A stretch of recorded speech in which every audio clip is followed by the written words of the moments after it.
Hey everyone, and welcome back to Soft Mind. I'm Dr. Kola B. For most of this season, we've spoken to the person on the receiving end of emotional distance.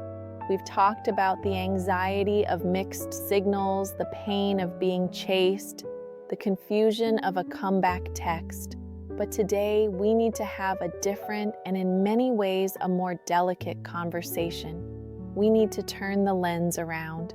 This episode is for you, the one who is always called the cold one, the mysterious one, the one who is labeled commitment phobic, emotionally unavailable, or hard to read. This is for the person who genuinely does like someone, who craves connection on some level, but the moment that connection gets too close, too real, you feel an overwhelming physiological urge to run. It's a feeling of being suffocated, trapped, or engulfed. It's a sudden, inexplicable ick. It's a desperate need for space, for air, for autonomy. So you pull away, you get busy, you go silent, you create distance, not necessarily because you want to hurt the other person, but because it feels like you have to, just to be able to breathe again, just to feel like yourself again. You pride yourself on your independence, your self-reliance, your logical mind. You're the one who has it all together, but if you're honest, in the quietest moments, that fierce independence can feel incredibly lonely. I'm here to give you the clinical, unvarnished truth, and I need you to hear this with all the compassion in the world. You are not cold. You are not broken. You are not unlovable. You are scared. You're not cold. You're scared to need. And you've built an entire capable life on top of that fear. Today, we're going to unpack that fear, not with judgment, but with understanding. We're going to explore why your system equates closeness with danger, and then we're going to lay out a few safe, practical, and small steps you can take toward the connection you might secretly crave without feeling like you're losing yourself. 1. The fortress of hyper-independence. From survival to isolation. Let's start with the why. Your pattern of pulling away isn't a character flaw. It is a brilliant survival strategy. A strategy that you almost certainly learned very early on. As we've explored in other seasons, our attachment blueprint gets wired in our earliest experiences. And for those with an avoidant adaptation, you learn powerful, life-shaping lessons. Perhaps you learned that needing something, attention, comfort, help, was met with dismissal, criticism, or irritation. So you learned, needing is a liability. I will not need. Perhaps you had a caregiver who was intrusive or emotionally volatile, and closeness felt like being engulfed or controlled. So you learned, closeness is a loss of self. I must protect my space. Perhaps you were praised only for your competence and independence, not for your feelings. So you learned, my value is in my capability. My emotions are irrelevant. You adapted, you built a fortress, you became your own parent, your own provider, your own soother. This hyper-independence, which we talked about in S03E06, was your armor. It protected you. It allowed you to navigate the world feeling safe and in control. And for a long time, it worked. You are capable. You are resilient. But here is the profound, quiet tragedy of this adaptation. The part that leads to that hidden ache. The armor that was built to protect you in childhood is the very thing that is isolating you in adulthood. The walls you built to keep out danger also keep out warmth. The fortress that keeps you safe has become a lonely kingdom of one.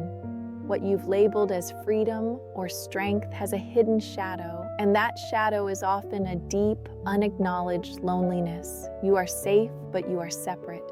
I want to pause here, because if you've ever felt that, if you've ever sat alone on a Friday night feeling both relieved you don't have to perform for anyone and simultaneously hollow and lonely, if you've ever felt that deep contradiction, go ahead and hit that like button.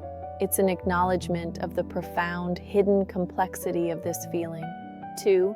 The myth of losing yourself. Deconstructing the fear of engulfment. For you, the fear of closeness is not an abstract idea. It is a physiological reality. When someone gets too close, it doesn't just feel uncomfortable. It feels like a genuine threat. Your nervous system, your amygdala, which learned to equate intimacy with danger, fires off all the alarms. Your heart rate might increase. You might feel a desperate need to find an exit. This is your body's flight response kicking in. Your conscious mind then rationalizes this panic. It doesn't say, "I'm terrified." It says, "They're not right for me. They're becoming needy or clingy.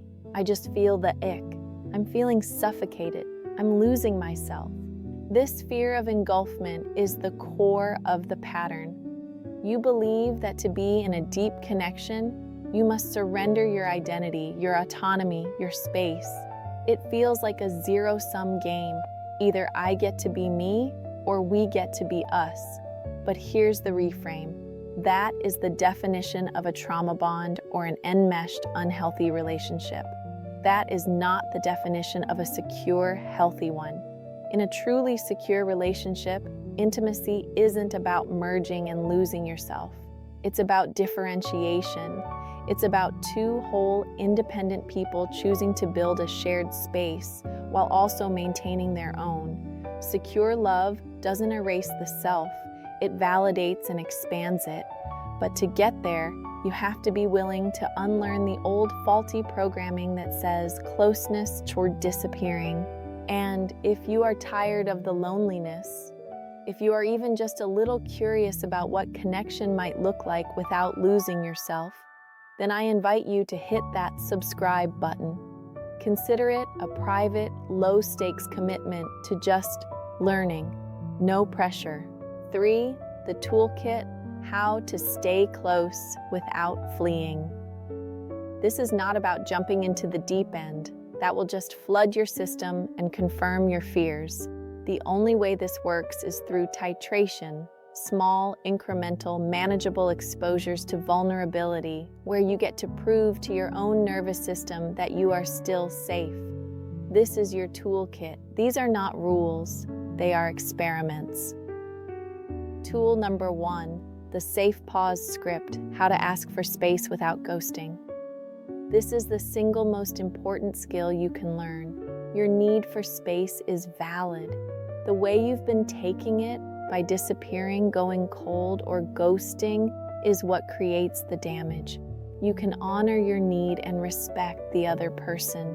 The old way, fear-based.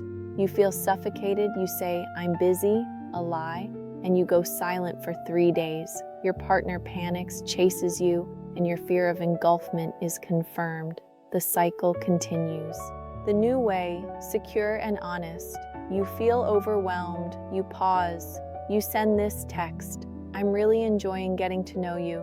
I'm also someone who processes things best on my own, and I'm feeling a bit overwhelmed and in my head right now.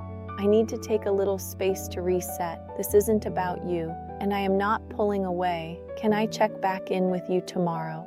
Why? This is revolutionary. You are honest. "I'm feeling overwhelmed."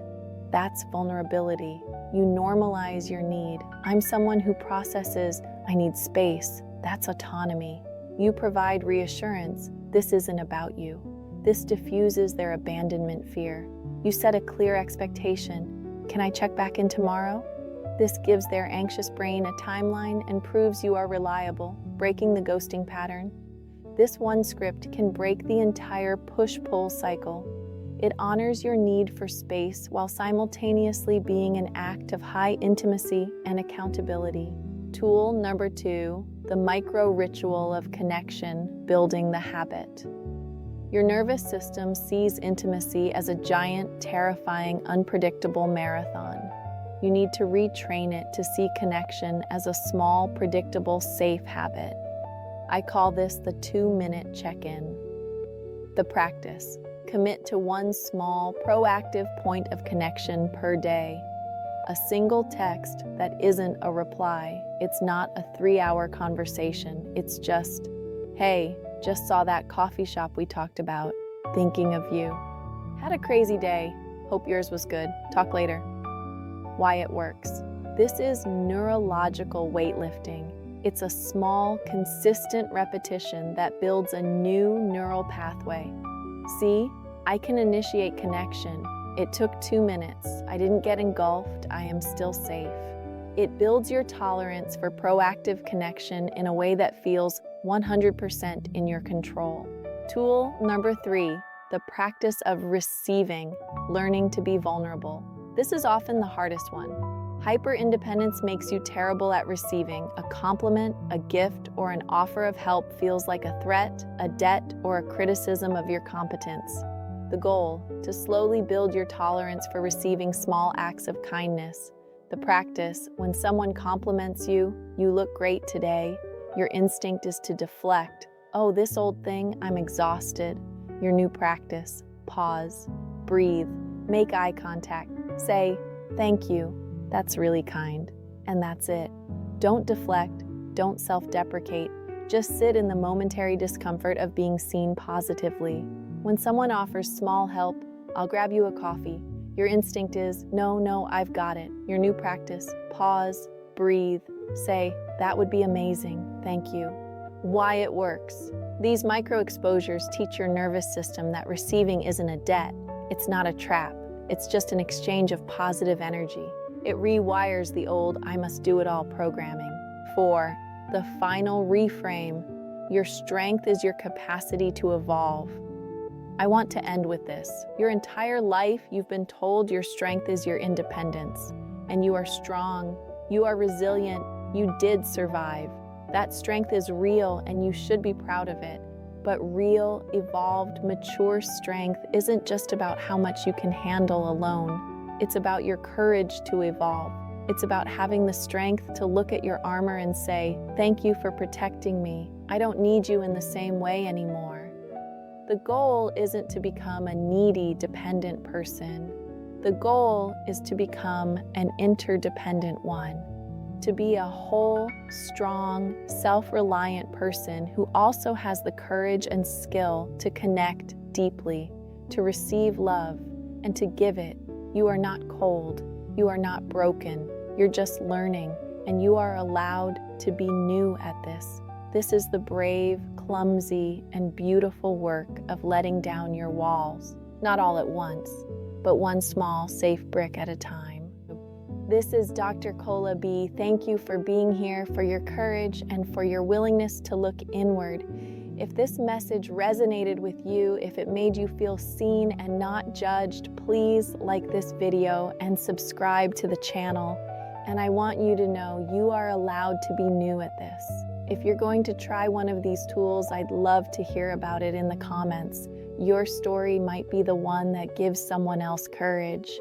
And now that we've talked about what it's like to be the avoidant one, it's time for our season finale. Becoming the safe one, the secure blueprint. It's the other side of this coin, and it's how we tie all of this work together. You don't want to miss it. Remember, your vulnerability isn't a weakness. It's your path to connection.